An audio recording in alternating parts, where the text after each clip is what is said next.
So, Madoka Magica, the movie for Walpurgis Uprising, has been delayed to the winter this year. We were this close, people. This close.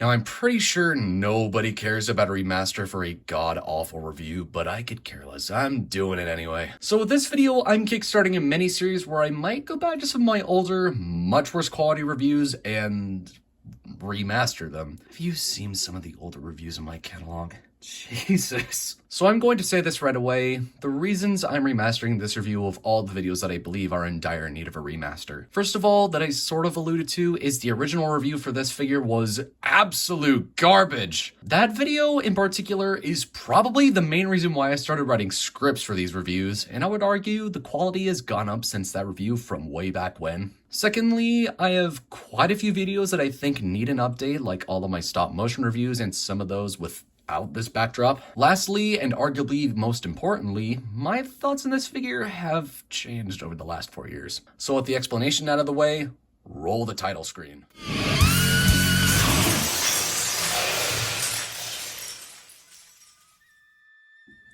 The painting and sculpting on this iteration of Kyoko is rather good. Max Factory and Good Small Co., whoever is in charge of the Figma line, kills it once again with wonderful detail work. Each of the little details, like the patterns on her dress to the tiny buttons on her cuffs, are captured with some relatively good sculpting and paint work. While the detail work is great, however, something still does bug me to this day. Exposed joints are nothing new in terms of the Figma line, but on Kyoko, it looks a little bit more egregious, in particular the shoulders and the elbows. To me, the exposed shoulder joints look a little bit strange, especially when you can clearly see where the bicep piece is cut off. On Hamura and Sayaka, it's not as bad because Sayaka has the massive cape draping over her shoulders and Hamura has whatever this thing is. But since Kyoko's shoulders are exposed, it does look a little bit awkward. Now, this is a bit of my personal preference, but despite the fantastic work on the face sculpt, I wish Kyoko did come with a face with her mouth closed that doesn't have a hole in her teeth. We'll talk about that later. With those nitpicks in mind, however, they still have done a rather good job capturing the essence of Kyoko and her character with this figure. Moving on to the accessories, Kyoko, like all other Figmas, comes with a classic display stand with the stand adapter, which is loose on my copy. And this could very well be an isolated issue, but the stand on my copy doesn't like plugging in at all. Most of the time, it's a balancing act, which it shouldn't be because it's a freaking display stand, and because of this, I can't get any poses in the air, unfortunately. Cruising along, she comes with the 3 interchangeable faces, a semi-out-of-character happy face, a very much in-character angry face, and this one with the hole in her teeth. Reason that it's there so you can pop in this knockoff Pocky Stick into her mouth. You even get 2 of them! Not that it'll help much because they're so fucking microscopic. It looks okay. You also get this fuzz head, which you might have seen in some of my past Madoka reviews. In addition, you get 4 pairs of hands and 3 additional hands without a pair, one of which can be used for some minor criminal interrogation. Minors! The other 2 are ones with a breadfish, or a taiyaki if you're an otaku, and her off-brand Pocky Sticks, both of which aren't separate pieces, they're just sculpted with the hand. The rest of the pairs include open hands, fists, spear-holding hands, and opposable spear-holding hands. And on the topic of such, of course her long-ass spear is included, the head of which being bigger than her own head. To get her to hold it, simply take the head of the spear off, slide the 7,000-mile-long bronze pole into her hand, put the spearhead back on, and this witch hunter is armed. Do be mindful, however, the head of the spear is actually pointy, so keep it out of the clutches of Johnny's 6-year-old so he doesn't poke his eye out. And if you really wanted to trouble yourself, I don't, you get an F-ton of bronze pipe pieces and chains, which are just static pieces, all of which can combine into the chain link spear, which I don't think is a very practical weapon, but it's from a fantasy anime, so what is logic? And this is just a random thing, but it also doesn't quite make sense to me why the pommel of her spear is also on a goddamn chain. And then, before I forget, Kyube's head is on a ball joint, and there's a swivel at the tail. That's it.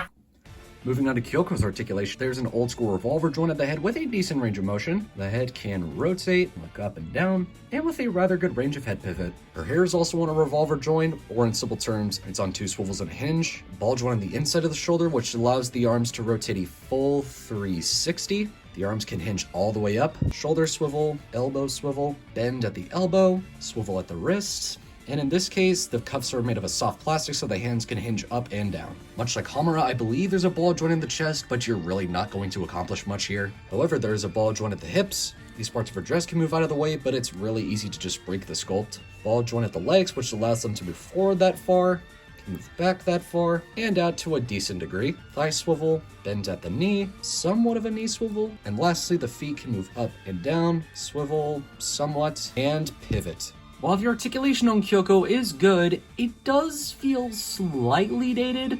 Sure, Sayaka and Hamura aren't much older, and it's definitely possible to get some acrobatic action poses out of it, but something about it just seems off. Anyways, enough of my ramblings, and let's move on to these size comparisons, which Kyoko is definitely on the shorter side. Here's the Figma Kyoko Sakura compared next to the Figma Hamura Akemi, Figma Jeanne d'Arc, Studio Series Dark of the Moon Shockwave, SH Monster Arts Biogoji, NPM Barricade, New Age Mista, my last review Legacy Skyquake, her BFF, and just because Studio Series Skywarp, and Age of the Primes Prima. Now, as far as the box goes, you get the Clear Window, Figma Action Figure Series, Max Factory, product number 128, Preliminary Madoka Magica. On this side, you get a picture of Kyoko and some stuff you've already seen. On the other side, Figma Action Figure Series and things you have already seen. On the top, things you've already seen and a new picture of Kyoko. On the bottom, it's literally the exact same thing. And on the back, you get the product pictures, the usual Japanese mumbo jumbo, and now to end this remaster with my final thoughts. Did my thoughts on this figure change over the last 4 years since my first attempt?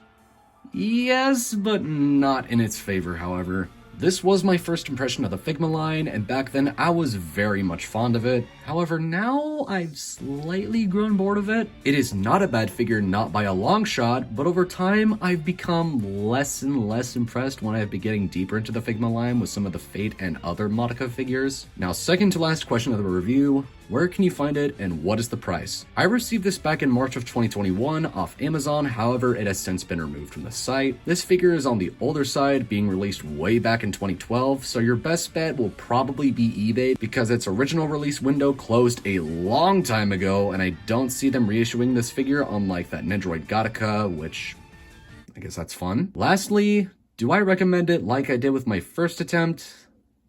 Not really. If you're a fan of Madoka Magica, much like myself, or like the character and or want to complete the Holy Quintet, then I would aim for $60 to $65 max. When I got it, I believe it was like $85, which for its quality, I don't think it's quite worth that. Of course, to each their own, but my first impression of the line in 2025 is alright at best. So that officially concludes my remaster of the Figma Kyoko Sakura review, and as always, I will see you all in my next video. Peace out!